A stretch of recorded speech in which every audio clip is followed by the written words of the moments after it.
Welcome to Kenton Teaches. Enjoy the video. You begin by preparing credentials and the Excel environment. First, enable the Gmail API or create an app password in your Google account. This gives Excel authorized access. Once done, open Excel and make sure Power Query or the Visual Basic Editor is available. You will need one of them to call Gmail. Next, collect the sender address, recipient cells or sheet, and your OAuth client ID or app password so you can paste credentials when prompted. This avoids interruptions during the next steps. Now you configure Excel to send messages through Gmail.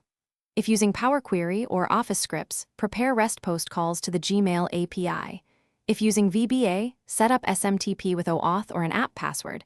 This choice affects code complexity. Then build the email payload.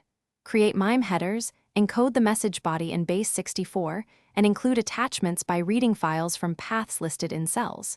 Make sure to map columns for two, subject, body, and attachments, so each row becomes one email during execution.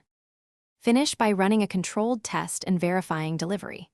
Execute the macro or script for a single row, then confirm the message appears in Gmail sent and that the API returned 200 series codes. This proves auth and payload were correct. If problems appear, refresh the OAuth token or switch to an app password and inspect logs for invalid addresses or malformed MIME. One key troubleshooting tip: if you hit quota or auth errors, reauthorize and check scopes. Most failures stem from missing Gmail send scope or expired tokens. Thanks for watching. Please subscribe if this video was helpful.